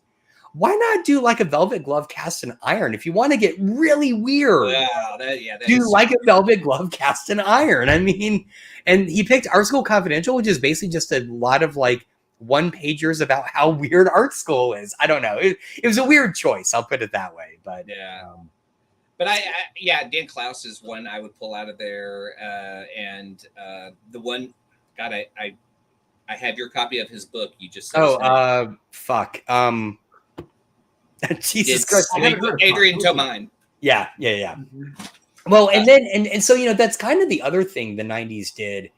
If we look at kind of the indie scene, right? Oh, it was more that came with the indie scene, but they never really saw lighter day. The creators never really saw anything after like a book or two, and that's what kind of sad also. Oh, well, see, I was gonna say the opposite, which is the indie scene, and I'll throw in small publishers as well, like Dark Horse. We're more likely to get into the mainstream than the mainstream stuff, right? Think about it. We had a Tank Girl movie. We had a Barbed Wire movie. Oh, boy. We had a Mask movie, right? And so far, only one of these is good. Wait, what was the last one? Mask. No, Mask was good. Mask is all right. Tank Girl is great. I'll go to bat for Tank Girl the movie. Tank Girl is fucking awesome. Mask and Tank Girl are good. I like it. But Ghost World comes out of that, right? Like it's like about Judge Dredd. I need to rewatch it. I need to rewatch the 90s I one. am the law. I am law. I would say the problem they made with that, the two fundamental mistakes they made with it was Rob Schneider and him taking his helmet off. If they had just gotten rid of both those things, because the team that made it really, really loved Judge Dredd. Like they really want to make a high quality budget. It has the look. It has the look. Absolutely. Yeah. And how about this? Mystery Men? Mystery Men, again, from Flaming Carrot. Right. Yeah. Coming from Flaming Carrot comics. I mean, this was the kind of stuff that would get into the mainstream because I feel like the IP with DC and Marvel was so locked down. Yeah. Right. Here's a couple others. Spawn. No, not Spawn. I'm sorry, not Spawn. Yeah, we already know Spawn. No, Darkman. Darkman was great. Sam Raimi. We wouldn't have. But that's not based on a comic, though, is it? Yeah, that was made for a movie. No, it's based on a comic? Yeah, Darkman is. Oh, I didn't know that. Yeah. And then I forget. I'm looking at Men in Black. Time Cop with Van Damme is supposed to be based on a comic book also. Time Cop. Men in Black, which if you read my blog, I am slightly to thank for, so you can go read why. I've told that story here, right? I don't know. Yeah. Oh, fuck. All right. Well, this has to do with the 90s. Okay, so quick sidebar. So I'm working in a comic shop in San Antonio. And Batman Forever had just come out. And we were talking about it in the shop. I was really pissed off at how bad it was. And like a week or two later, it's like the summer, it was a Saturday and it was weirdly quiet in the store. Like no one was there. And the door jangles open and two teenage kids walk in, and behind them is who played Two-Face? Why am I blanking on this? I need coffee. Tommy Lee Jones. Tommy Lee Jones. Okay. Now, I had known because I was briefly dating someone in the acting scene in San Antonio that he lived around there. He kind of hung out with actors and stuff. So I wasn't surprised when he walked in, but he walked in and we make eye contact and he immediately can sense I know who he is. And so he has some sunglasses. He just puts them down over his eyes. And I also knew he was very cantankerous out in public. So I'm like, I'm not going to bug him, right? I'm not going to acknowledge him. I'm not going to ask him for his autograph. I'm not going to do anything. I'm just going to let him be. And as he walked in, he said to one of the boys, who I realized later was his teenage son, it was his birthday. He's like, yeah, go, whatever you want for your birthday, I'll get it for you, right? And so his kids are shopping. He's walking around. Again, the store is empty. So, Thank God. Yeah. After about, now I will tell you, my boss, the owner, is in the back room doing paperwork. And he's a huge Tommy Lee Jones fan. So I'm worried he's going to come out and like freak out, right? After about 10 minutes, the owner comes out from the back, just makes a beeline for me and says, okay, well, I'm done for the day. I'm going home. Do this and this before you close it. And I'm like, all right, sure. And I'm kind of like looking at him like, what the hell? And then he just walks out the door and leaves. I'm like, okay. So here I am alone. All right. The shop is empty. Tommy Lee Jones, two kids. After about 20 minutes, it's pretty clear Tommy Lee Jones realizes I'm not going to like freak out or anything. So he walks up to me and he says, hey, I've heard about a comic and I wonder if you have any back issues of. And I'm like, oh, sure, what? And he's like, it's called Men in Black. And I'm like, I've never heard of that. I was like, hang on, wait here. I'll go back and look through our like storage in the back. So I go in the back and we actually have like 3 issues. So I bring them out and I'm like, I found these 3. I was like, I don't know if you need them. And he was like, no, I'll get them. I'm like, all right, cool. You know? Now, again, bear in mind, nothing's been announced yet. All right. This is immediately after Batman Forever comes out. Yeah. So anyway, like maybe another 15 minutes go by. The kids find some stuff. Some people start to come in and he still has his glasses on. So he walks over and he pays. I am extremely pleased that he pays with a credit card. Now, this is the old day, right? Where we had the little cha-ching thing. So, he does it, he pays, he signs it, and, he walks out. End of story. So the two caveats, the two end of this. One is the fact that when they later announced Men in Black, I have this suspicion that he had probably just been sent the script, or maybe his agent had reached out to him about it, and he was trying to get a sense of what this thing was and knew it was based on a comic, and came into the shop and asked about if we had any issues. I sold him those issues. I just FYI. Now, was I the only one? I'm sure not, right? But so anyway, I always joke that you have me to thank for that movie, right? If I hadn't been there and had sold those issues, would he have done it? All right. Now, the other thing is, at the end of the night when I closed up, I took out the pay stub that he signed and I taped it to the cash register. And then I lock up and I go home. And the next morning at like 8 a.m, you get a call. I get a call from the owner. He's like, was Tommy Lee Jones in here? I'm like, yeah, dude, you walked right by him. He's like, what? And I'm like, you were standing right by him. You walked right out. He's like, holy shit. I'm like, yeah, he just came into the store. So anyway, super fun story. I love telling that. But yeah, you've got me to thank for Men in Black. You're welcome. I taught Will Smith how to dance. Oh, well, okay. No.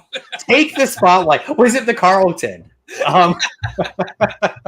No, I don't remember you telling this story. I can't believe I've never told this story. That's amazing. All right. Well, because that's just fucking cool because it's like Two Faces in your store. Yeah. But you don't want to acknowledge it. And then he's asking for something that nobody had heard of. I mean, I had never heard. When I pulled the issues out, the publisher was even obscure. Right? Yeah. Like it was a really obscure publisher. Like I'd never heard of any of this. I was like, I don't know what this is. Marvel bought them out of bankruptcy. Wait, who? Oh, that wouldn't surprise me. The publisher of the Men in Black comic. Oh, okay. Yeah. I mean, it's not even like, God, who did publish that? Let me look because that was the other thing in the 90s. We lost a lot of publishers. Yeah. That went out of business. Because Malibu. And Marvel bought Malibu. Yeah. I mean, I thought they were coming back with the whole Ultraverse stuff, and then Marvel just swept them up, kept it going. Marvel bought that too, though. Yeah, they bought Malibu. Valiant went out of business and came back. It's kind of always Aerosol Comics. Oh, and get this. Aerosol Comics originally published it, then Malibu published it, and then Marvel bought Malibu. Oh, okay. That seems to be the chain of events. So, wow. Malibu had that much money to pick that up? And yeah. I mean, again, in the 90s market, I wonder if they bought it just before the film, like maybe they got wind of it, or maybe, I don't know, Aerosol just went out of business and Malibu jumped in. I mean, we have to make a big note about Jim Shooter at this point because Valiant has never been as successful as when Jim Shooter ran it in the 90s. Yeah. And they didn't do variants. They just told stories. Man, and I have such a love-hate relationship with Jim Shooter, but yeah. Valiant was, I mean, beyond Image, Valiant was the one publisher to emerge in the 90s that kind of stuck to its guns and did fairly well. I would never say they were really a success, right? No, but you did have titles that people knew the names. Oh, absolutely. Absolutely. Yeah. And I mean, and it was kind of a brilliant move to buy the rights to those. It was Key, right? That owned Exo Manowar, Turok, and kind of use that as the foundation for this whole new universe. So I found an article I want to go through real quick, and this is the title is 10 Best 90s Indie Comics That Get Even Better with Age. Ooh, let's hear this. Yeah, let's hear this. Number 10, Scud the Disposable Assassin. Oh, yep. 100%. Okay. Next one is Black Hole created by Charles Burns. Oh, well, that's just a graphic novel. I mean, no, Black Hole is a 12-issue comic series. Oh, fuck. Was it really? I thought it was actually released originally as a graphic novel. Book. No, I guess it wasn't. Huh. Interesting. I've never read that. I haven't either. And honestly, I bought it early on Kindle, intending to read it. And on the Kindle, all the pages were shrunk down to this size and it was impossible to read. And I just gave up. So, yeah. Anyway, sorry, go on. Okay, so this is number 8. Apparently it says started in the late 80s, but kept going to the 90s. Before the Inacall. Written by Alejandro Jodorowsky. Oh, yeah. Oh. Jodorowsky. And then it's art by... Zoran Janitov, and Jose Londrin. Yeah. No, they just repackaged all those and put those out. Inacall, yeah. It's European. Number 7, Stray Bullets by David Aladdin. Yes! Which I just want to give a shout out to. If you've never read it, it's come back. recently, but there is a PDF version that he put out called the Uber Allah's edition. That is 1,000 pages, but it is like 800 pages. It is the entire early run in just one PDF, and Wow. it's the way to read it. So anyway, All right, number 6, The Tick, created by Bill Edlund. oh, didn't even. That's also, but that's late 80s. No, this is. Oh no, I think it was 90s. Not from the earliest Tick, was it? I feel like the Tick premiered in like 88, 89. Hang on. When was The Tick created? 94, September 10th, 1994. Are you shitting me? No, wait, hang on. Yeah. The Tick Oh, was wait, that's the created- episode. That's the episode. Hold on. Okay, I was like, hang on. A TV show. Created in 86 and spun off into an independent comic series in 88. Yep. Okay. And I'll say the only reason I remember this is because if you remember the New England Comics ads in the back issues of like Marvel Comics in the 80s, they always had the Tick in it. Yeah. And that's how I first saw him. Anyway, sorry. Number 5, From Hell, written by Alan Moore. Art by Andy Simmel. Ooh, that's a good one. Yeah. It's a good read. And also a movie too. Yeah. The movie's Is it okay? I never saw it. Okay. Oh yeah. It's read the comic and then read the end notes. All right. This one we've already touched about. Ghost World, created by Daniel Klaus. Yep. 3, Torso, created by Brian Michael Bendis and Mark Andreyko. Yeah. What is Torso? I've never heard of it. Torso's I have no idea. it's a serial. It's a true story of a serial killer where the body washed up and it was just the torso. I did read this. Okay. Yeah. All right. It's based on a real story. Yes. Number 2, Mouse. Yeah. Okay. Yeah. And then number 1, Hellboy. Hellboy? Yes. Hellboy's a good example. That's another one that was semi-indie, went mainstream, right? You get the movie in 2000. Oh. Well, Dark Horse is doing. I mean, they're doing Barbed Wire. Yeah, you're right. They're doing really those trying to get into the movie scene. In the yeah. I just thought about another creator that got the start from the indies, Allard. Oh, yeah. Oh, good. Oh, Madman. Yeah, good point. Oh my Very good god. point. And you know what? To his credit, like he's never changed. I mean, if you think of someone, and I don't say it's in a bad way, but someone like Brubaker going from low life to like the death of Captain America, that was him kind of, I think, more finding his voice. Allred's always been Allred. I mean, he just, And you think about how like who he's worked for. Technically, he started Mad Men first, which I don't know if that was Dark Horse originally or his own kind of. It was through another imprint, and then Dark Horse picked it up. It's had like 4 publishers. Oh yeah, but then Oni picks it up, and then Image, and then of course then he goes on to do Marvel stuff. Yep. And DC. Yeah. You're right. Yeah, because like the first crossover was the Madman Superman, which was phenomenal. Holy shit, really good. God, what a great era.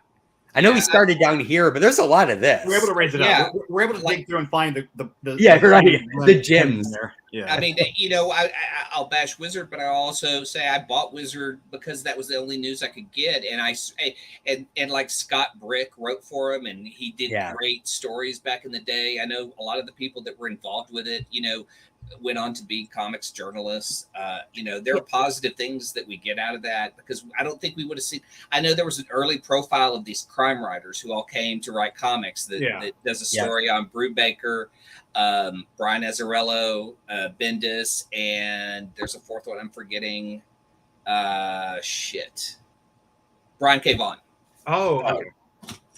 I mean, I'm not entirely anti-Wizard. I think the thing about Wizard I didn't like was the tight correlation between their pricing guide and their kind of promotion. Yeah. But the stuff ancillary to that, right? Like, again, I agree with you. Every time they released a casting call, we always read it, and then we would debate it for hours and hours.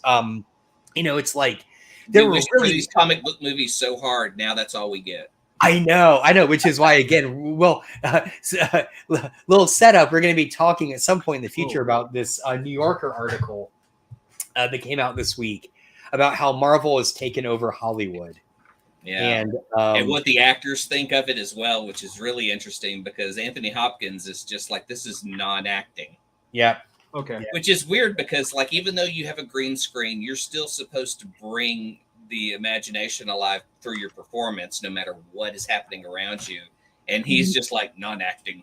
Okay. Yes, but also, sorry, No. Go. I mean, real quick, but also the fact that I think even we, the audience, are starting to see it. Right? Think of how excited we get when we watch something that has practical effects, which the D&D movie does a lot of. And yeah, like, I mean, no spoiler, but the scene where you first get introduced to what's his name, Jean Rene, as the paladin, and he's helping give birth to the little dragonborn creature. That's all practical. Oh, wow. They didn't use any CGI there. I mean, you can tell it's kind of a puppet, or the fish creature. Sorry, not dragonborn. The fish, or pulling the cat person out of the fish's mouth. Oh wait! God, I need fucking coffee. Is the problem? Who? No. The D&D movie. At what point did he help give birth to a kid? No. Sorry, there's a cat folk creature stuck in a whale's mouth, or like a fish creature's mouth, and he helps get it out. Oh yeah. Okay, anyway, it's like the scene they introduced. Oh, yeah, my brain went very no nonsense kind of. Yeah, exactly. But again, that fish creature, the baby he pulls out, that's all practical. Yeah, so anyway, I sort of think like, when did somebody give birth in the movie? I know. I just, oh man. Anyway, but yeah, I kind of see both sides of it, right? So anyway, Kyle, I cut you off. I don't even think we talked about Peter Bag's Hate. No, and it's up here. I should have grabbed it. I love Peter Bag's Hate. So this is, I want to say, this would probably take too long to go through, but I want to say this for the next episode. But power players, the 25 most influential people in comic books as of August 1998. Oh my God! Wait, hang on. I'm just trying to see a page. I saw Jeff Smith, which yeah. So Jeff Smith, Howard Mackie, Alan Moore, Richard Starkings. Okay. I think it'd be interesting to kind of go through this like a little bit longer and kind of talk about like there's some names in here. I'd be like, holy shit. Yeah, that's a great idea. Because that's Richard Starkings before he started his like lettering company, right? Or probably right around the time that he did. I feel like it was like late 90s. Yeah, because he was very early into the digital. Very early, right? Toy Fair. Oh, Toy Fair. Jesus. And hold on. Oh yeah, Tunes. I forgot about Tunes. Great. I have to tell you, I was always a little pissed off about Tunes because I was a big animation magazine fan, and I think Tunes kind of killed it when it came out. Oh so. yeah. Yeah, it was. I mean, there were other comic. I was thinking about like Comic Scenes was another comic mag, but it was always hard to find them. Even comic shops rarely had them. I loved Comic Scenes. God, I forgot about that. That was a great magazine. Is it Amazing Heroes? Amazing Heroes. What is Danny Fingeroff edit? Yeah. Comics Journal. No. Is it not Comics Journal? Is that Fingeroth? I mean, that's Fantagraphics magazine. Josh may remember this one, but being the huge anime fan I was at the same time, and America was another magazine that. And America, yeah, old anime stuff. Yep. And again, it's kind of sad you can't. I mean, so like Zeus will often carry like current issues of Back Issue. Not Amazing Heroes. There's one like it. They're all from Tomorrow's. Oh yeah. Back Issue is one. Draw. Illustration magazine. What? There's one called Draw that's just Draw version and Write, which is the writer's version. Yeah. And they're great. They always have great stories. I've got a couple that have like Doug Moench and his. I remember when this came out. The cassette copy for the Spawn Animated Series. We weren't ready for Spawn. We weren't. Okay, it was so good. He's dead. If you've never read Black Hole, I've never seen Spawn the movie. Well, I'm gonna track down that book. The movie's kind of craptastic, and I mean, more emphasis on the crap than the tastic, but has a phenomenal soundtrack. Oh, it's a very 90s soundtrack. That's the best thing about it. It still hits. The main theme song with Crystal Meth with Oh yeah, the music of the time, because that was what the 90s was. Is if you had a movie, you had to have a soundtrack that goes with it. This is the Top Gun After Effect. How movies continue to have like just random music put into it. but good. I mean, there is some good. I mean, I'll go to bat for Empire Records. The sound, Yes, the soundtrack. Nobody better knock that. That's one of the greatest. No. That is I a great love soundtrack. that soundtrack. It's really good. Well, some directors knew how to use it properly, and Empire Records obviously would have that music. I would hope so. Yeah. Also, a great movie. I need to rewatch that again. Oh yeah, I watched it recently. It holds up. I mean, I can't find anything wrong with it. Seriously. Also, I mean, because it's kind of like a slice of time. It's a Gen X film for sure. Yeah, well, Gen X film in my opinion. As is, yeah, exactly. As is Singles. Also a great soundtrack. Also a great film. So probably my favorite. Oh, here we go. Space. All right. I think it's Prodigy and the Crystal. No, Prodigy. God damn it. Yeah, Prodigy and the Crystal Method. Prodigy, Metallica, Marilyn Manson, Korn, Slayer, Prodigy, Moby, the Dust Brothers were all on the soundtrack. Oh my God, that is what a weird ass assortment. And I think we have almost forgotten the biggest. This is actually really interesting. So it's actually late 80s into the 90s. But think about, and again, we're all local. Oh. Think about The Crow. Oh yeah. As a comic in the late 80s, and the phenomenon it became when it was released as a movie in the 90s. So here we go. Can't Trip Like I Do, Filter, and the Crystal Method. Oh, that's a good song. But that was the main ending theme for Spawn. Man. Yeah, John Leguizamo just fucking shines in that movie. That's kind of the only reason I want to see it, is to see him as that clown guy. Well, but you got Martin Sheen. Thank you. I was gonna say Martin Sheen is one of the main villains too. Who still kind of is. They got Martin Sheen for the Spawn movie. President Bartlett has black dyed hair, and he is just twirling the mustache. Okay, I want everyone. He goes on to or 2 years before he goes on to the West Wing. Yeah, I want everyone to remember that as we read this article. All right, because I feel like this article is like they've got Anthony Hopkins and blah blah blah blah. Like Spawn and Martin Sheen. Come on, let's. And I still think about that. Like, what are we taking Anthony Hopkins away from? What groundbreaking film was he making? Motherfucker, if you don't want to take the job, say no. Nobody forced a gun to your head. And he said he retired after Zorro in the 90s anyway.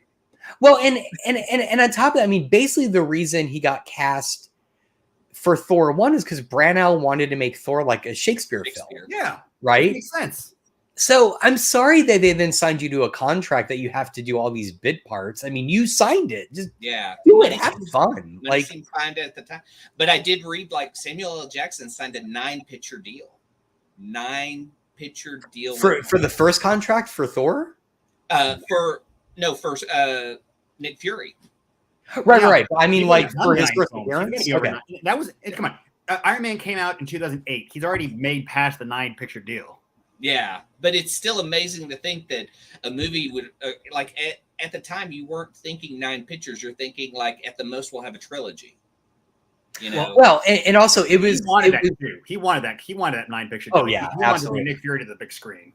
And also, I mean, just I will be interested to read this article. I've gone way off topic, but because it was revolutionary at the time. And I remember feeling this way when basically the MCU started and there was a sense of what we've done in the comics since the 60s, we're going to do in the movies. And that felt like you are mad people. I am here for it. Right. And now it's just become par for the course, right? We expect it. We know it's going to happen. And I think that's the transition that we always have to keep in mind. It was, if you grew up in the 90s, there was no good live action Marvel media. There simply wasn't. Well, I'm going to say this right now.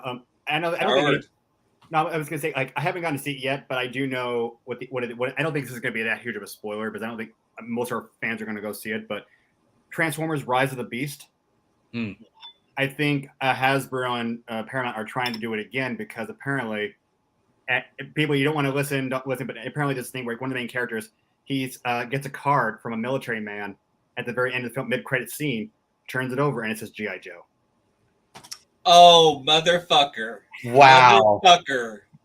Really? But they couldn't make a fucking G.I. Joe movie to save their life. I mean, they had they're going to cast, man, and they're going in a better direction this year. And they're going in a better direction, especially because what I know about Rise of the Beast is they're focusing more on the actual Transformers actually being like the main part, cast people of the movie, not the humans. There's a human element, but that's not the main. And then a lot of people are saying, yeah, this has still got a lot of the heartwarming feel that Bumblebee had. And if you go on Rotten Tomatoes, not that you should look at the rating, but Bumblebee has the highest rating at 98 something for all the films. Interesting. I do love Bumblebee. I think it's a great movie as far as a Transformer movie, and it makes more sense than most of the Bay movies. And most of the reviews even says this movie does the best job of keeping a good heartfelt connection to the Generation 1 mythos. Yeah. Okay. And then a Transformer movie, I just want to have fun. Yeah. Teasing that team up makes me scared that they'll ruin it because But we don't know. Joseph Gordon-Levitt played Cobra Commander, and well, not even that. You had a fucking what? Bruce Willis was in a fucking G.I. Joe movie. Well, no, and you fucked it up by who was the first remake of Doctor Who? I can't think of his name. Oh yeah. Eccleston is in it. Eccleston's like Destro. Yeah. Come on. Which I mean, that's brilliant casting, but they ruined him just like they misused him in Dark World. So the story is stupid. That movie is okay, but wait, hang on.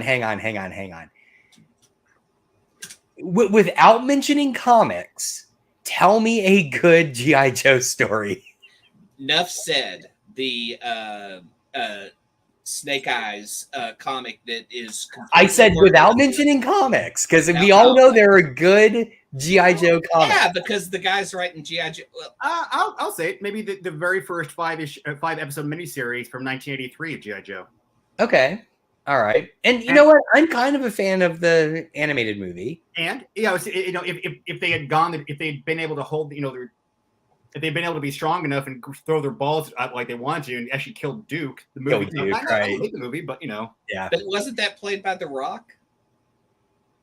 Who played the live action? No, the animated movie. Animated movie. Yeah. Sorry. The Rise of Cobra. But they'll never kill anyone off in a G.I. Joe. That's the whole point of G.I. Joe is they parachute away and they're safe. Well, no, they were supposed to because it came right after Transformers the movie. So they kill Optimus Prime and Transformers. They're going to kill Duke, and they're very clearly in that movie setting up that Flint is going to be pretty much dies, but because of the bad backlash on Prime, Duke only goes into a coma. Right. But okay, so how about this, Clay? Because as I'm thinking it, I'm like, holy fuck, I will go see that. Rise of the Beast sets up a G.I. Joe crossover movie, and it's written by what's his name? Larry Hama. Charlie Kaufman. Jesus Christ. I want to see that too. But what if they get Larry Hama to write it? Yeah. Oh shit. Yes, I'm all in. If not, exactly. If not totally write it, at least be on the like a consultant or story consultant. Like keep that shit straight because those two movies sucked balls. Yeah. No, exactly. I mean, if they bring in, I mean, every good G.I. Joe story is Larry Hama. So just bring in Larry Hama, The first film is all right for a background action film. It's not great. When I think action film, I think Marlon Wayans. I never think of Marlon Wayans for anything. Or I think which again, I present to you the 2000 D&D movie, which also has Marlon Wayans in it, and is terrible. A train wreck. It is absolute train wreck. You've seen it, right? Yes. It is something that makes you want to quit playing D&D. Yes, exactly. I just hate really bad adaptations, and I just remember that G.I. Joe film and the cast going, damn, like this is going to be really good. They're going to do something with this. Yeah. And it was just a turd. Like I look at that film and I go, the whole plot was that they had created this ultimate device, but they didn't know how to use it. So they were having to get this guy, but they were able to build it. And I was just like, this is just so dumb. This is Oh, I love it. It's great. That I will put that movie up as one of the dumbest movies ever made. Is it above or below D&D? 2000. Wow. I would say they're both the same. Okay. All right. I mean, because D&D aggressively makes you want to stop watching. Yes, It's so exactly. bad that it's like it's like, do you like D&D? Because this is not it. And as the movie progresses, you're going to want to go think about anything else but what you're watching.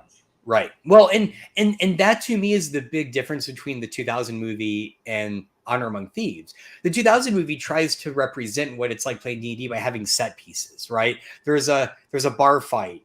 They're in a dungeon. They're, they do this, and this. They fight dragons at the end. And the new movie is very much like when you're actually playing and you're presented with this situation, you try and figure out a way to do it and it fails because you roll a nat 1. How do you follow up? And that is a much better representation of what it's like playing the game than set pieces, Well, so. I mean, it's like when we're playing Pathfinder and it comes down to the roll, and when we hit big, it's fantastic. And when we hit bad, it's like, where are we going? Yeah. How do we recover? Exactly. That's the fun part of tabletop. Yeah, totally. It's figuring shit out. That's the joy of it. And that's what the Honor Among Thieves does well. How did Marlon Wayans was Robin? He was in a Dungeons and Dragons movie, yes, and he was in G.I. Joe, and they are and somehow got cut out of Batman, and the other two movies are just so bad. I had the feel, and this is again based on that recent Batman '89 comic, that if they could have made the third Batman the way that they had intended, I think he would have been really, really good in it. And because again, the way they present their Robin in that comic is so good, and it's tied so closely with oh my god, I really need some coffee. What's his face? Lando Calrissian as Two-Face. Yeah. Who is that actor? Billy D. Williams. God damn it. Billy D. They have them tied together really, really well in that comic. So I think he would have just been great because he would have been playing against type at that moment as well, where he wasn't playing a comedic character. He was kind of, actually, now that I think about it, he was a great choice because he was kind of pulling what Keaton did with Batman. Everyone's like, well, he's a comedian. Is he going to joke all the time? No, he played it straight, and Wayans would have done the same thing. So my favorite thing about the 90s is the response to Batman is twofold. First, you start to see Batman shirts everywhere, which you at the time you couldn't even get like any kind of Marvel DC wear clothes. That was insane. Who would have that? You had DC stuff.